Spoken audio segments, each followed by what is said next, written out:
Bismillahirrahmanirrahim. Assalamualaikum warahmatullahi wabarakatuh. Alhamdulillah wa syukurillah wa la hawla wa la quwwata illa billah. Asyhadu an la ilaha illallah wahdahu la syarika lah wa asyhadu anna Muhammadan abduhu wa rasuluhu la nabiyya ba'da. Allahumma salli wa sallim ala Muhammadin nabiyil karim wa ala alihi wa sahbihi ajma'in. Amma ba'du. Bicara tauhid, bicara akidah, sebenarnya pada prinsipnya adalah menanamkan keyakinan kepada Allah Subhanahu wa Ta'ala, bergantung hanya kepada Allah Subhanahu wa Ta'ala, menyerahkan diri hanya kepada Allah Subhanahu wa Ta'ala. Karena Allah Subhanahu wa Ta'ala mengungkap akidah ini dalam Al-Quran. Kehidupan seorang muslim digambarkan dalam satu ayat. A'udzubillahi minasyaitonir rajim. Qul inna sholati wa nusuki wa mahyaya wa mamati lillahi rabbil alamin la syarika lah. Ketika seorang sudah menggantungkan dirinya, hidupnya, matinya, dan seluruh kerangka kehidupannya itu hanya kepada Allah Subhanahu wa Ta'ala, la syarikalah, dan tidak ada sekutu baginya. Ketika seorang bisa menggantungkan diri kepada Allah, menyandarkan diri kepada Allah, itu sebenarnya merupakan esensi dari pada tauhid. Karena ketika Rasulullah SAW hijrah bersama Abu Bakar As-Siddiq, itu Rasulullah SAW justru orang yang terakhir hijrah, dan resikonya paling tinggi. Kenapa? Karena semua jalan menuju Madinah sudah ditutup. Hanya Rasulullah SAW hijrah itu justru berlawanan arah, sehingga Rasulullah transit di Gua Thur. Dan disitulah ada sebuah kejadian yang menarik. Ketika orang-orang kafir Quraisy, singkat cerita, dia mengetahui keberadaan Rasulullah SAW, maka orang-orang Quraisy menuju Gua Thur. Waktu itu Rasulullah SAW bersama Abu Bakar As-Siddiq. Melihat orang-orang Quraisy ada di dekatnya, Abu Bakar begitu takutnya. Tapi Rasulullah SAW menghiburnya dengan mengatakan, Innallaha ma'ana, sesungguhnya Allah bersama kita. Apa yang terjadi? Fa'anzalallahu sakinatahu, maka turun sakinah, turun ketenangan pada diri Abu Bakar As-Siddiq. Begini orang beriman, mampu menyandarkan dirinya hanya kepada Allah Subhanahu wa Ta'ala. Atau ketika kisah Nabi Musa alaihissalam ketika dihadapkan dengan dua pilihan. Yang pertama 600.000 tentara Fir'aun di belakangnya dan di depannya lautan. Semuanya merasa putus asa dari rahmat Allah. Tapi ini tidak berlaku buat Nabi Musa. Kenapa? Karena Nabi Musa mampu menggantungkan dirinya, menyandarkan dirinya kepada Allah Subhanahu wa Ta'ala, sehingga dia berkata, la inallah sayakin, tidak, sesungguhnya Allah pasti akan menunjukkan kita jalan. Begini memang orang mukmin. Qul inna sholati wa nusuki wa mahyaya wa mamati lillahi rabbil alamin. Karena ketika disebut siapa sih orang mukmin itu?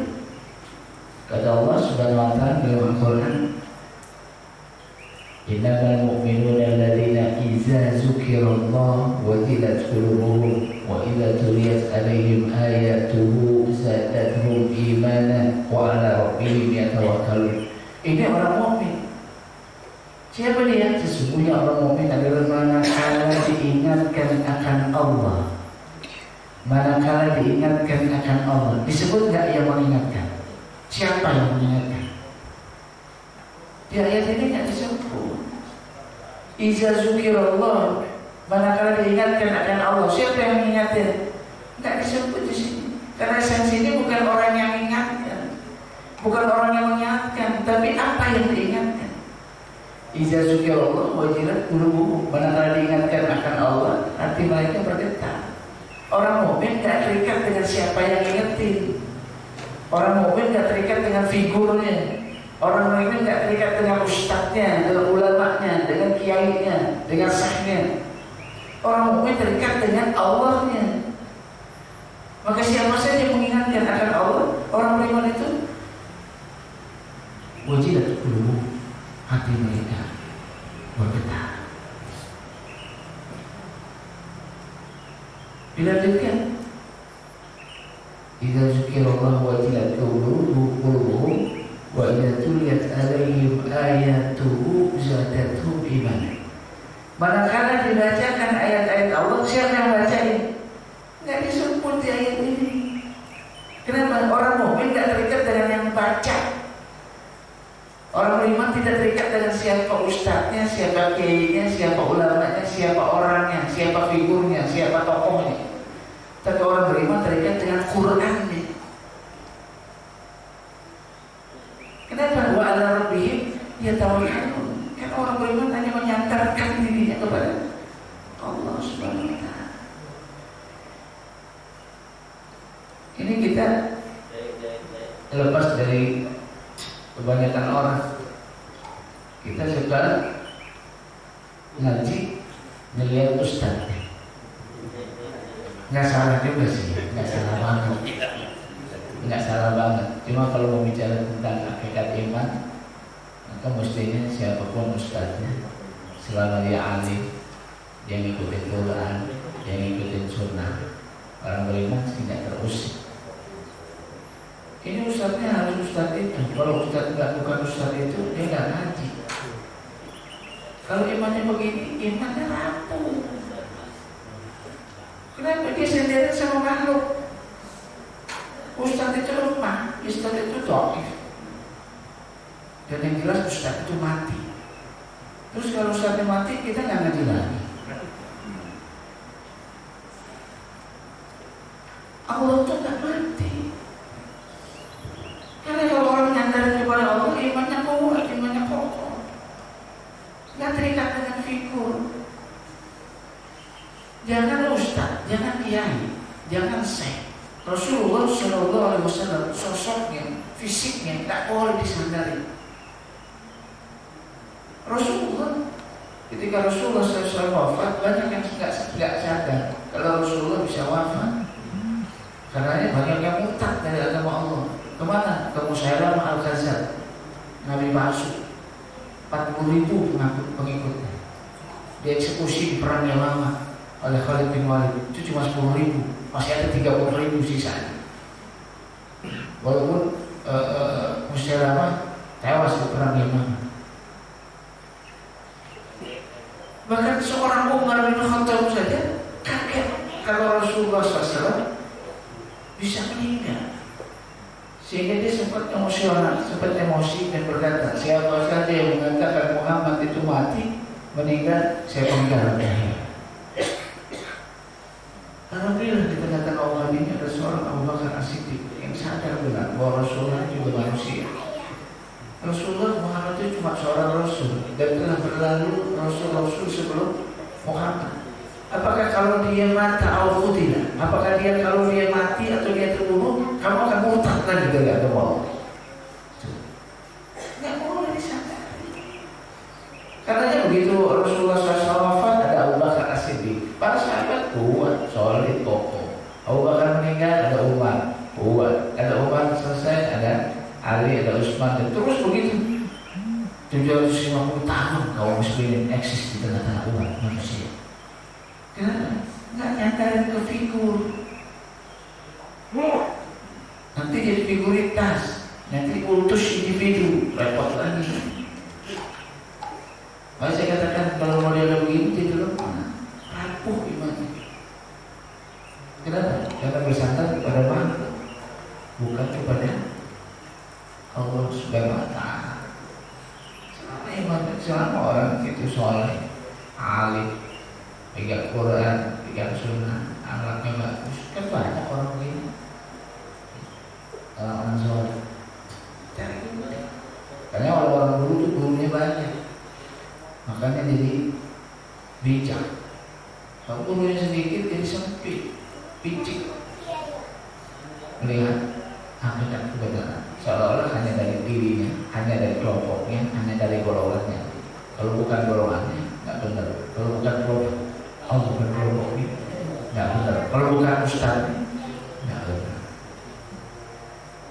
Jadi bicara tentang iman, jadi meyakini bagaimana kita bisa punya keyakinan kepada Allah Subhanahu wa Ta'ala sehingga sampai puncaknya menyandarkan diri sepenuhnya kepada Allah Subhanahu wa Ta'ala.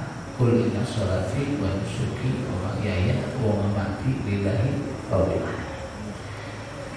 Bapak serta sekalian yang berbahagia, nah bicara tentang iman itu bicara tentang Allah.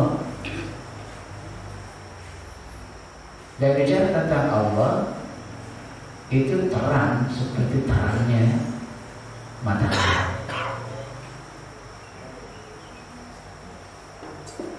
Secara karakter penciptaan manusia itu sebenarnya sudah mengenal akan Tuhannya. Yang pertama dari hati. Hati, jiwa ini semuanya pernah bertransaksi dengan Allah, telah berjanji dengan Allah. Ketika masih di rahim mereka masing-masing. Ketika manusia masih berada di rahim ibu-ibu mereka. Apa perjanjian yang dibuat antara kita dengan Allah? Ini diingetin sama Allah, diingetin karena memang kita lupa. Jadi begitu lahir kita lupa. Karena lupa diingetin di Quran. Kita punya perjanjian, alastu bi rabbikum, benarkah aku Tuhanmu, kata Allah. Bala syahidna, benar ya Allah, Engkau adalah Tuhan kami. Kenapa diingetin sama Allah? Antakun yaumal qiyamah inna kunna an hadza ghafilin. Jangan sampai nanti di hari kiamat ente termasuk orang-orang yang lalai terhadap urusan ini. So nanti ngomong lupa, nggak tahu tuh nggak kepake, alasan tuh nggak kepake nanti di hadapan Allah. Begitu di hari kiamat Allah yang penguasa sungguhnya, raja di raja, Malik Yaumiddin.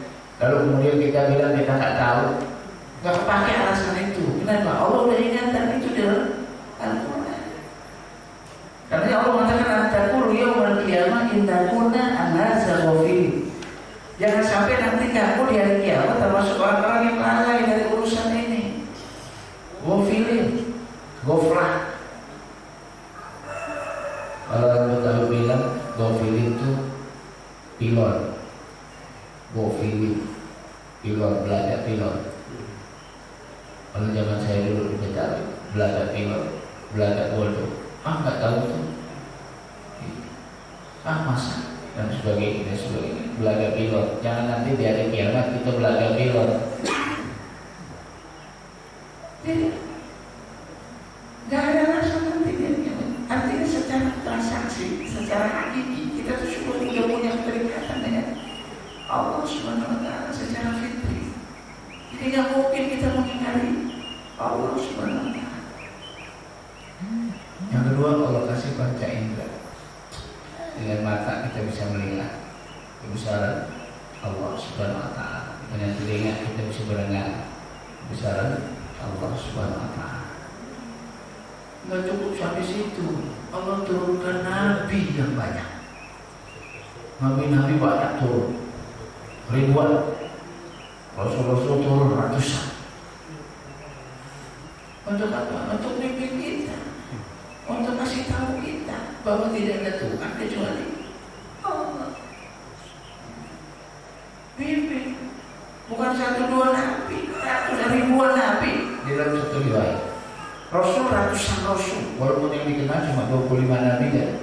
Rasul itu esensinya itu terlalu banyak. Sehingga Allah mengatakan walaqad ba'atna fi kulli ummatin rasulan an i'budullaha wastanibu taghut. Nggak ada satu umat kecuali pasti ada rasulnya. Nggak ada umat kecuali pasti ada rasulnya. Ngapain rasulnya? Adik bulullah wastani butawud, ngajarin kita untuk beribadah kepada Allah dan mengingkari Tuhan-Tuhan selain Allah. Tauhid. Sama semangatnya dengan firman Allah yang berbunyi, wa ma khalaqtul jinna wal insa illa liya'budun, dan tidaklah kuciptakan jin dan manusia kecuali agar mereka beribadah kepadaku. Ngajarin kita untuk ibadah kepada Allah Subhanahu wa ta'ala. Turun Nabi, turun Rasul, gimana kan kurang?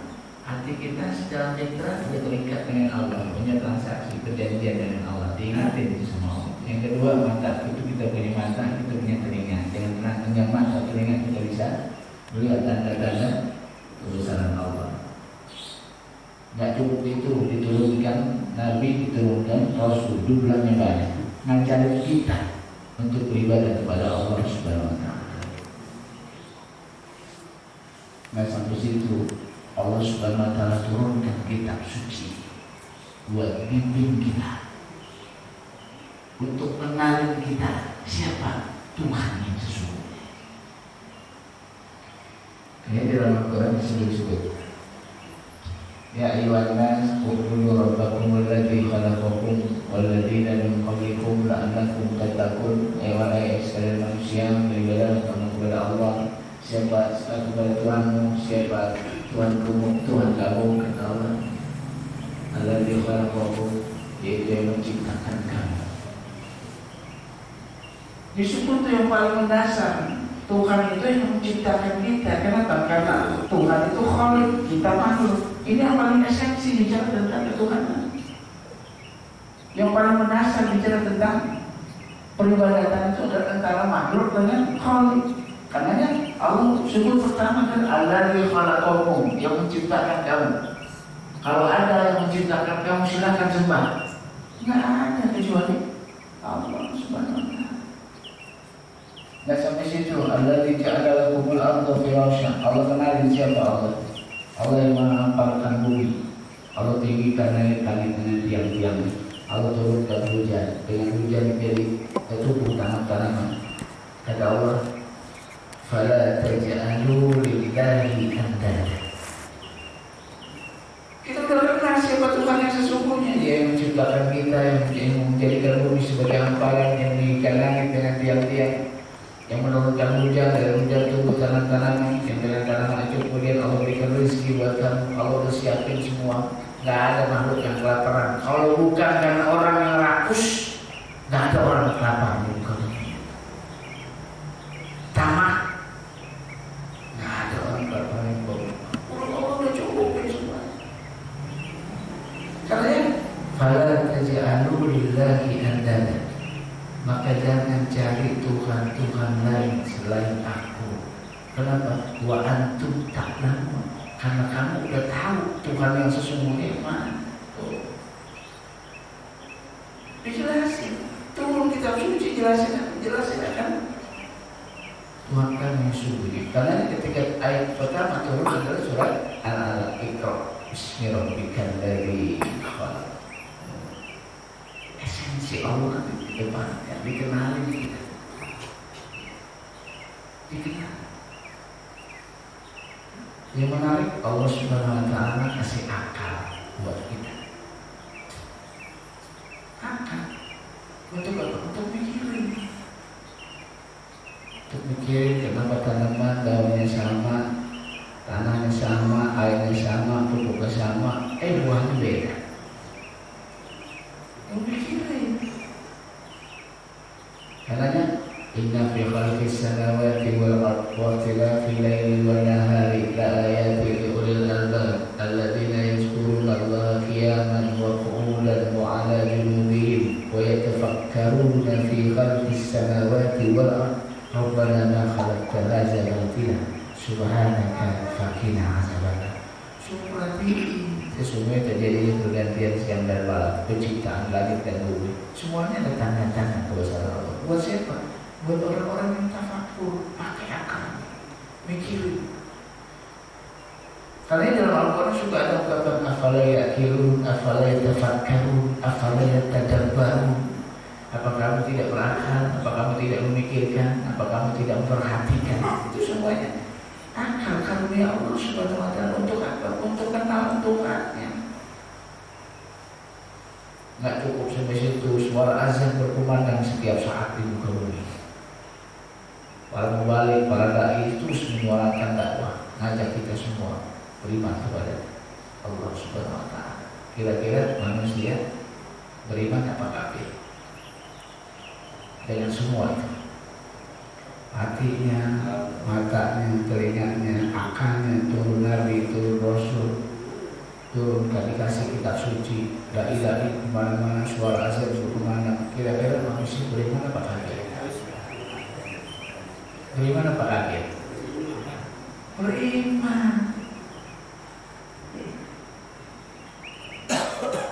Dan orang-orang beriman dahulu udah jutaan, udah puluhan tahun, ratusan tahun terus sampai hari ini. Dan mereka adalah orang-orang soleh, orang-orang yang jujur. Kira-kira manusia beriman dengan semua fasilitas itu. Ini disebut dengan masailul hidayah, sarana hidayah.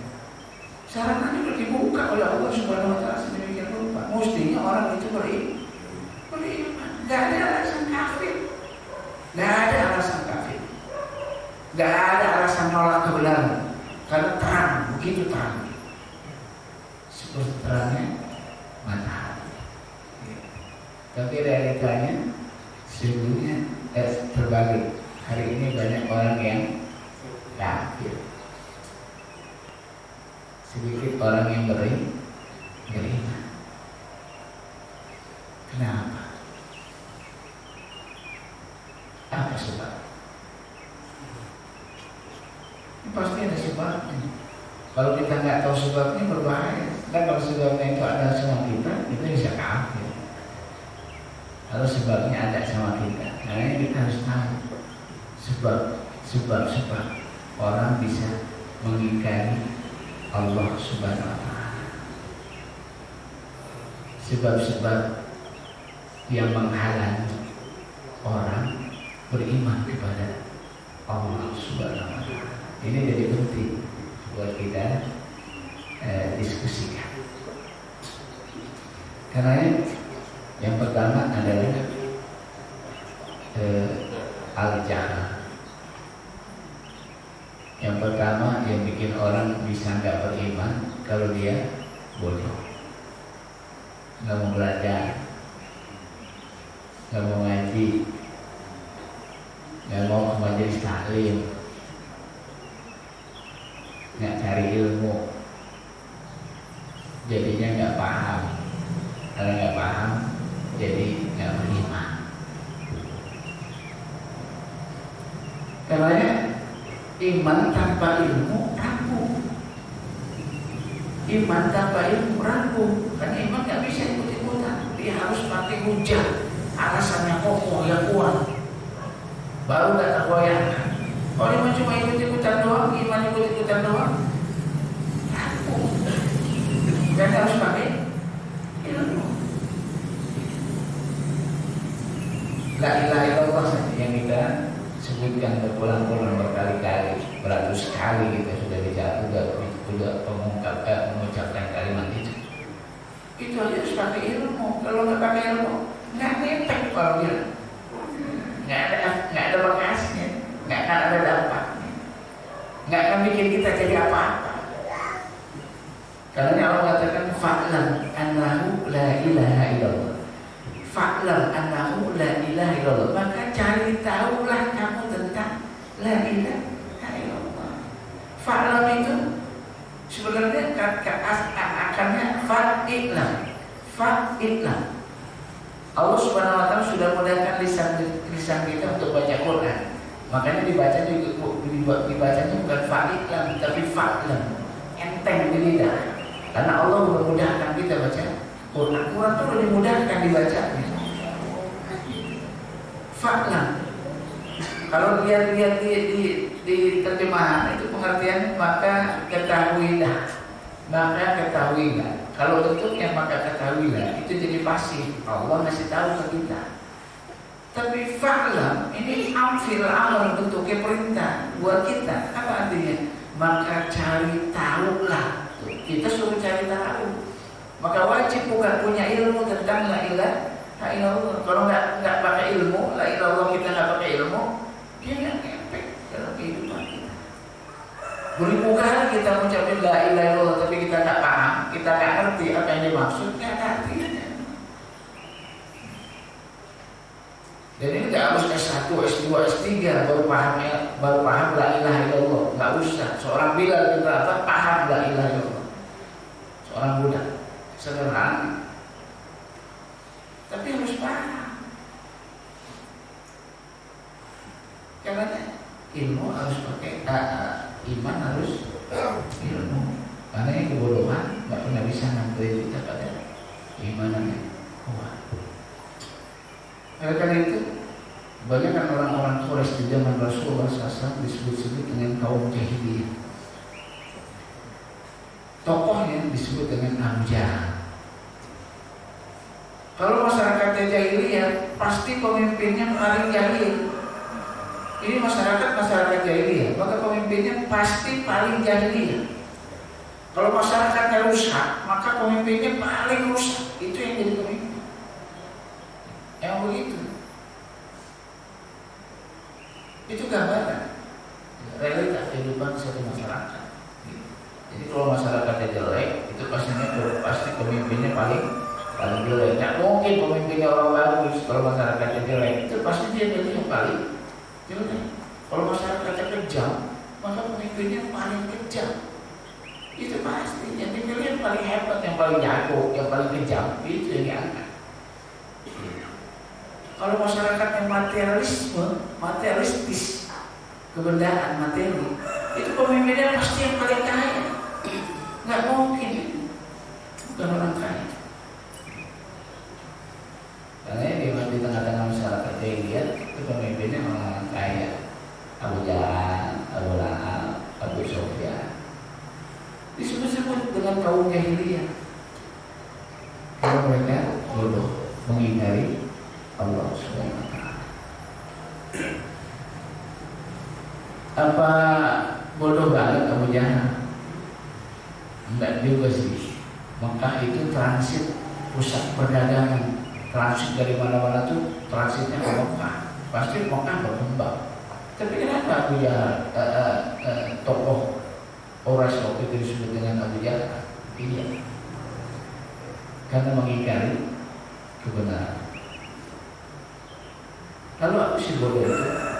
Bodoh itu yang digambarin oleh Allah Subhanahu wa ta'ala di kisah Nabi Musa ketika kaumnya ditampakkan dua kebesaran Allah. Laut terbelah, Fir'aun ditenggelamkan di tengah lautan, disaksikan dengan mata kepala mereka. Itu harusnya mereka beriman. Tapi yang terjadi kemudian pengikut Nabi Musa justru sebaliknya, jalan sesaat habis peristiwa itu dia menyaksikan orang-orang menyembah berhala di pinggir-pinggir jalan. Lalu mereka berkata kepada Nabi Musa, "Ya Musa, ij'al lana ilahan kama lahum alihah." Ya Musa, berikan kepada kami Tuhan-Tuhan seperti Tuhan-Tuhan mereka. Di sini Nabi Musa berkata, "Innakum qaumun tajhalun." Sesungguhnya kamu yang benar-benar orang yang bodoh. Jadi esensi kebodohan itu adalah ketika orang nggak bisa ngambil pelajaran dari apa yang dilihat, nggak bisa ngambil pelajaran dari apa yang didengar, nggak bisa ngambil pelajaran dari apa yang dialami. Ini bodoh sesungguhnya. Dia melihat tapi seperti orang buta. Dia dengar tapi seperti orang tuli. Nggak bisa ngambil pelajaran dari apa yang didengar, nggak bisa ngambil pelajaran dari apa yang dilihat, nggak bisa ngambil pelajaran dari apa yang dia alami. Ini bodoh. Apa yang bisa kita sebut orang kayak begini? Kalau bukan bodoh. Nabi Musa terang-terangan mengatakan pada kaumnya, "Innakum qaumun tajhalun." Sesungguhnya kamu benar-benar orang yang bodoh. Bodoh. Allah Subhanahu wa ta'ala sudah tunjukkan kebesaran. Laut terbelah, Fir'aun dengan 800.000 tentaranya hancurkan di tengah lautan. Harusnya mereka beriman. Tapi ternyata mereka justru minta berhala, patung-patung di pinggir jalan untuk jadi Tuhan selain Allah Subhanahu wa ta'ala. Di sini Nabi Musa mengatakan, "Innakum qaumun tajhalun." Esensi jahiliyah ini ketika orang tidak bisa mengambil pelajaran dari apa yang mereka lihat, mereka dengar, dan mereka alami. Di sini Abu Jahal kufur kepada Allah Subhanahu wa taala. Dia bisa ngambil pelajaran dari apa yang disampaikan oleh Rasulullah Shallallahu alaihi wasallam, dengan apa yang dia lihat dan apa yang dia dengar. Quran aja kan sudah menarik. Kalau dia dibaca, itu sudah menyambungkan. Kalimatnya menarik, unik. Dibilang syair bukan syair, dibilang sihir bukan sihir. Itu Quran. Kalau dia mau ambil pelajaran, wah ini sih bukan buatan Muhammad. Bukan buatan Muhammad. Diajarin bapaknya, bukan juga, karena bapaknya sudah meninggal lama. Diajarin ibunya, bukan juga, ibunya ditinggal ibunya lama. Pamannya, kakeknya, kakeknya meninggal. Pamannya gak lama sedikit, gak mungkin dia kenal siapa paman. Pernah belajar ke guru-guru tertentu, gak ketemu. Pernah keluar dari Mekah, gak kelihatan, kecuali 2 kali. Itu juga sebentar. Ini sih bukan buatan Muhammad. Artinya mereka harusnya berpikir, ngambil pelajaran, bisa mendengar, bisa melihat, bisa memahami. Tapi kan mereka nggak mau ngambil pelajaran. Mereka melihat seperti orang buta, mereka mendengar tapi seperti orang tuli. Akhirnya mereka kufur kepada Allah Subhanahu wa taala. Nggak bisa ngambil pelajaran. Ini esensi dari kebodohan. Karena saya pernah cerita tadi di sini kan ya, tsunami itu Aceh itu kan harusnya jadi pelajaran banyak orang, karena ratusan ribu orang meninggal.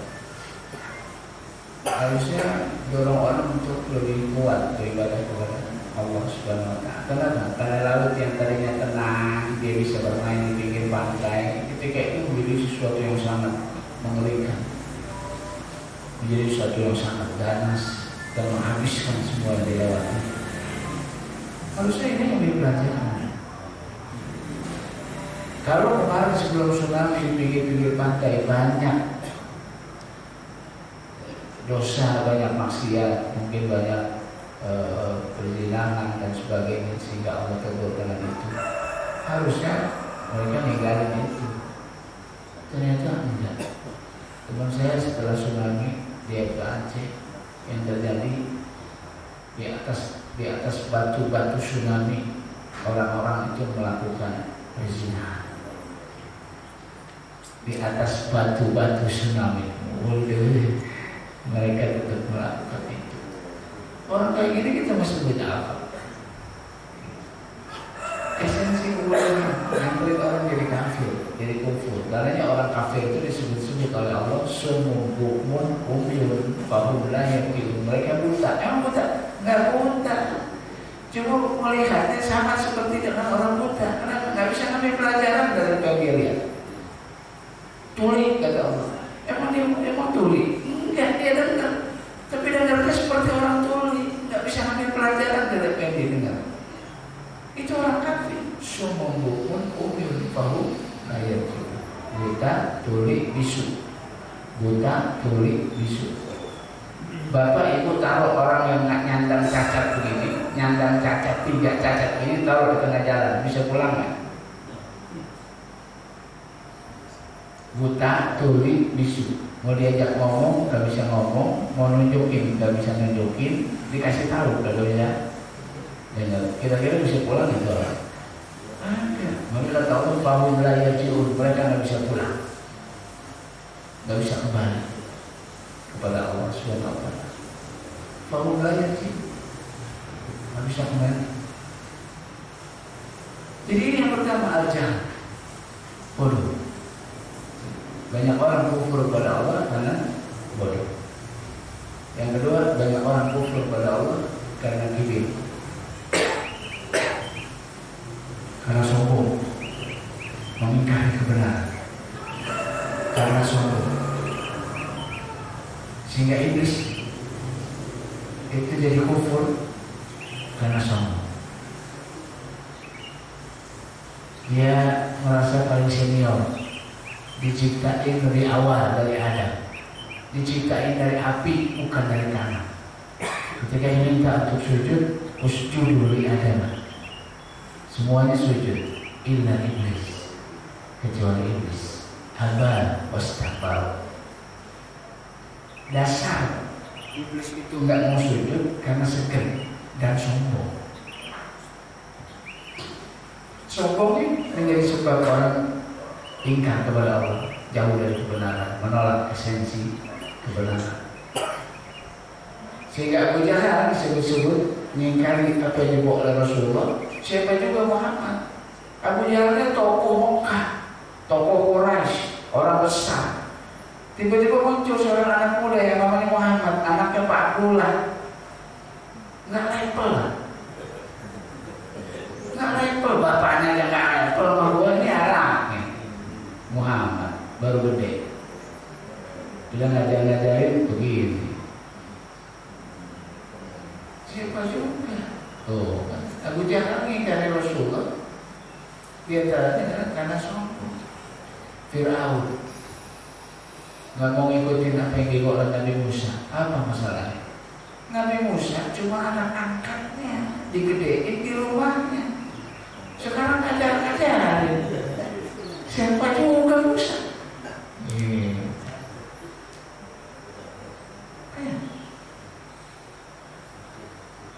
Fir'aun jadi enggan menerima apa yang dibawa oleh Nabi Musa alaihissalam. Merasa lebih hebat, merasa lebih semuanya. Nabi Musa cuma anak angkatnya, diambil di sungai lagi. Kalau kalian diambil di sungai berlari udah mati tuh anak.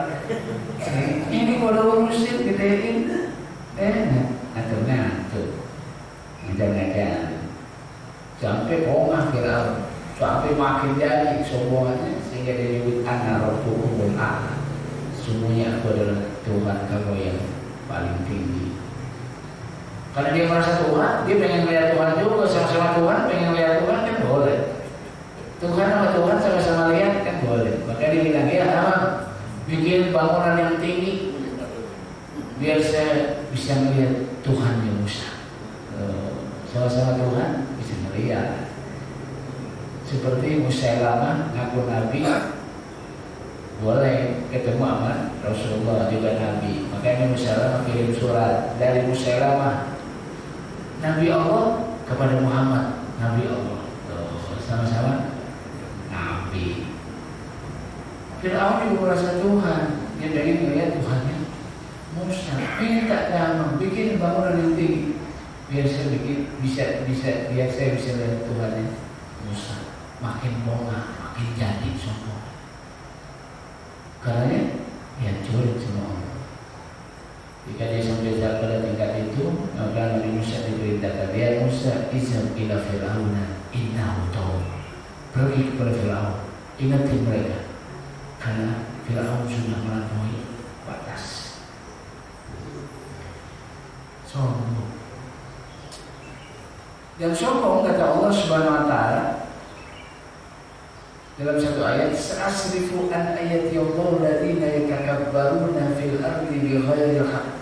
Memang sunnahnya orang yang sombong itu Allah palingkan kebesaran Allah dari mereka. Mereka itu tidak bisa melihat kebesaran Allah. Sa'asrifu, Allah palingkan kebesaran Allah itu dari orang-orang yang sombong di muka bumi. Orang yang sombong di muka bumi itu nggak bisa melihat kebesaran Allah, nggak bisa melihat kebenaran.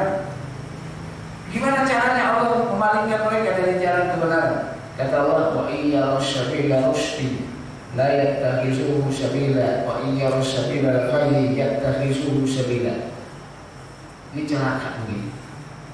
Kata Allah, orang yang sombong itu kalau melihat jalan lurus kelihatannya bengkok. Ini kan musibah nih. Jalannya lurus, di jalan lurus. Kalau orang sombong melihatnya bengkok. Makanya kata Allah, la yattakhizuhu sabila. Dia nggak mau jalan itu jalan. Kenapa? Karena dia melihat jalan itu bengkok. Tapi kalau jalan itu bengkok, kelihatannya lurus. Kata Allah, yattakhizuhu sabila. Dia ikutin jalan itu. Ini kan musibah. Kalau begini, yang benar dilihat sama orang itu salah, yang salah dilihat orang itu juga benar. Ini musibah. Dan ini terjadi buat siapa? Buat orang-orang yang sombong. Begini Allah palingkan orang yang sombong dari kebenaran. Dia tidak bisa melihat kebesaran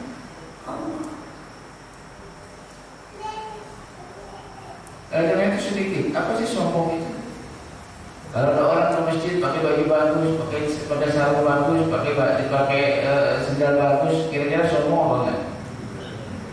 Ibu-ibu juga kalau ke masjid mukulanya cakep terus, sombong nggak? Kok bisa nggak sombong? Pakaiannya cakep terus, keren terus. Di zaman Rasulullah SAW ada peristiwa begini. Ada sahabat yang kalau mau ke masjid pakaiannya cakep terus, bagus terus, bukan pakaian biasa, pakaian cakep. Mau kena juga bukan mau kena biasa, mau kena yang cakep. Sahabat tanya ke Rasulullah, ya Rasulullah, orang itu sombong nggak? Tuh, orang itu sombong nggak? Rasulullah SAW nggak mengatakan orang itu sombong. Rasulullah SAW juga nggak mengatakan orang itu nggak sombong. Dibilang sombong nggak sombong juga nggak. Tapi ya pun. Cuma Nabi mengatakan Inna Allah jamil yuhibbul jamal. Sungguhnya Allah itu bagus dan senang dengan yang bagus. Jadi orang itu sombong nggak? Enggak. Tapi bisa sombong nggak? Bisa. Karena Rasulullah SAW kemudian mendefinisi yang sombong itu dengan batarul haq wa ghamtun nas. Menolak kebenaran dasarnya karena merendahkan orang lain, itu sombong. Menolak kebenaran dasarnya karena merendahkan orang lain, itu sombong. Seorang ayah, orang tua diingetin sama anaknya, benar nasihatnya, anaknya mau benar, cuma karena datang dari anaknya, itu orang tua gengsi dari anaknya, malah marah sama anaknya. Udah gede, ngatur-ngatur, nasihatin lagi, marah kita. Ini sombong. Pejabat dinasihatin sama rakyatnya. Pejabat dinasihatin sama rakyatnya, dia tolak nasihat rakyatnya karena beliau datang dari rakyat.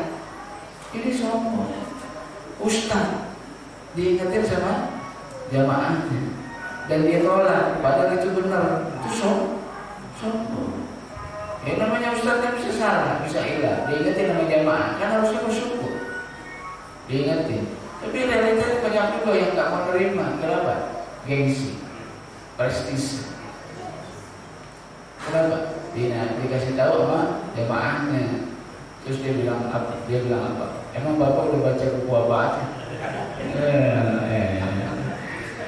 Ini urusannya beda buku. Tapi orang nanya, emang bapak udah baca buku apanya?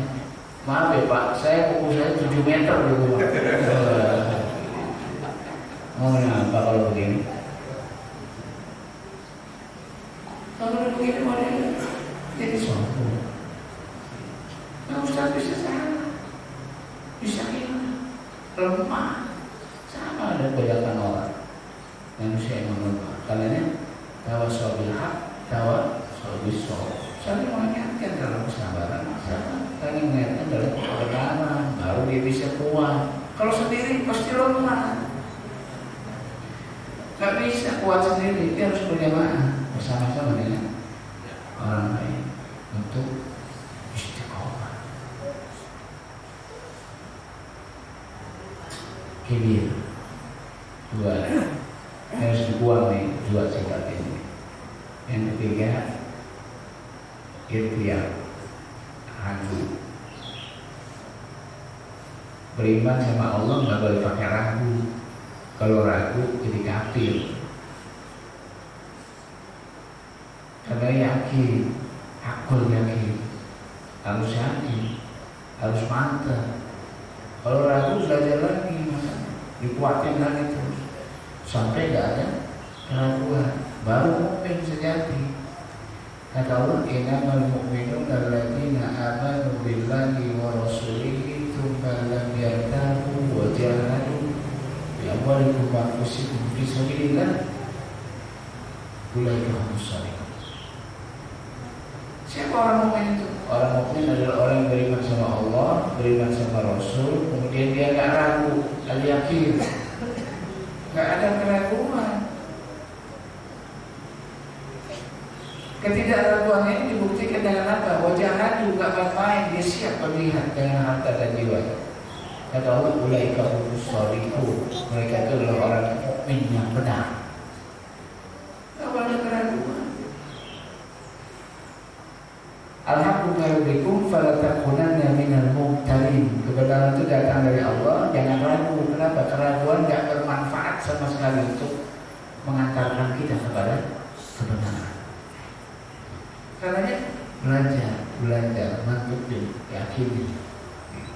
Kalau ragu pasti kita akan terombang-ambing. Kalau sudah terombang-ambing pasti kita akan terlempar, terbuat.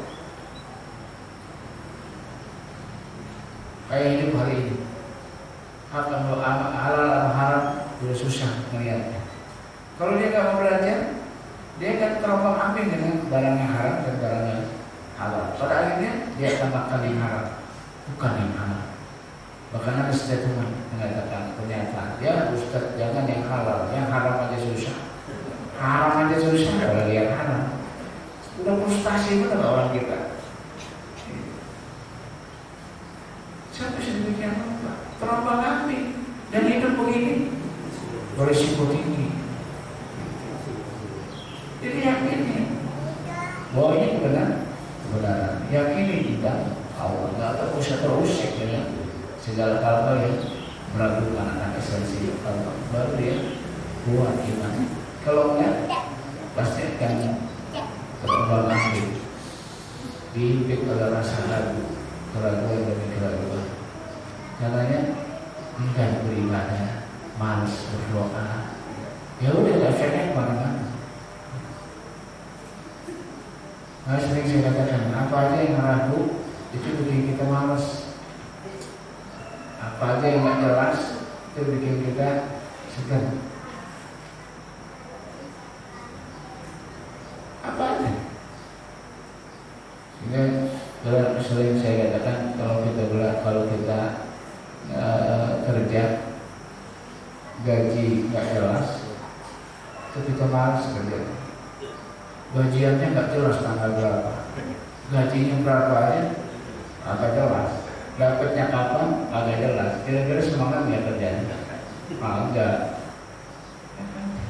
Tapi kalau gaji jelas, walaupun kerjaan nggak jelas, semangat kita. Semangat. Gaji jelas, di tanggal 1 gaji ya, nominalnya jelas. Kerjaan nggak jelas Pak, nggak penting kerjaan. Bukan urusan dia, kalau dia sih ngurusin gaji. Jadi apa aja yang nggak jelas, ini bikin kita malas. Ngaji nggak jelas. Nanya sama Ustaz ini. Ustaznya datang kan? Tahu nih, datang bakal ada. Gak malas katanya. Apa aja yang jelas, udah malas aja. Begitu datang Ustaznya nggak datang. Ustaznya udah datang. Ditanya sama pengurus, Ustaz datang? Tahu nih datang. Gak malas. Apa aja yang nggak jelas, malas. Jelas, iman sama Allah juga harus jelas, harus terang. Jangan diliputi oleh keraguan.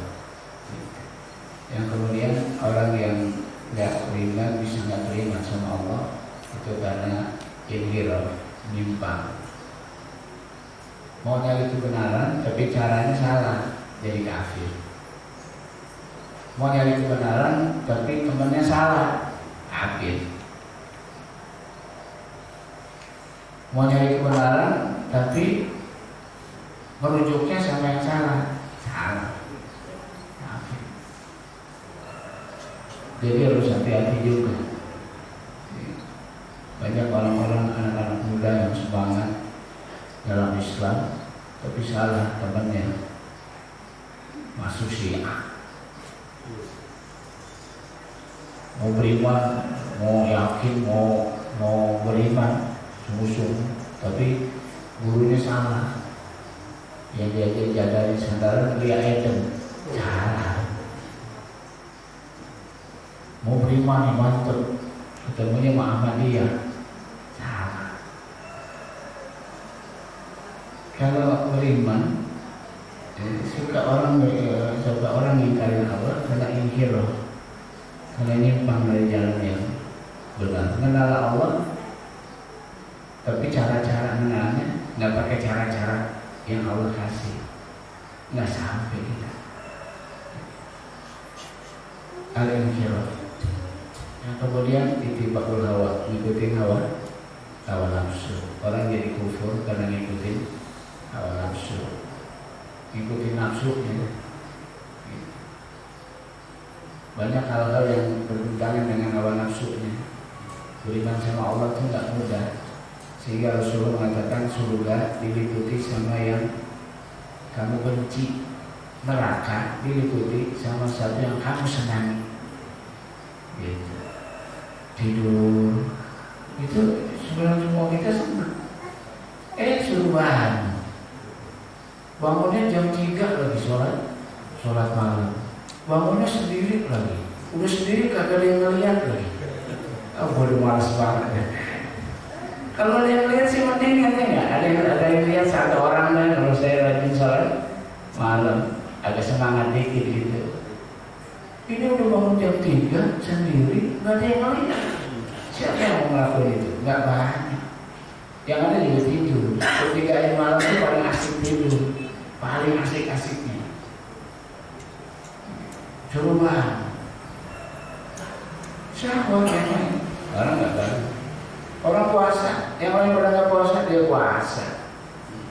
Dia tahan lagi syahwat.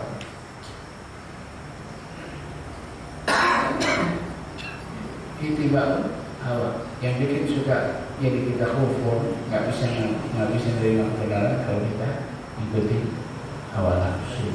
Kasratul ma'asi, banyak maksiat. Dan terakhir ghaflah.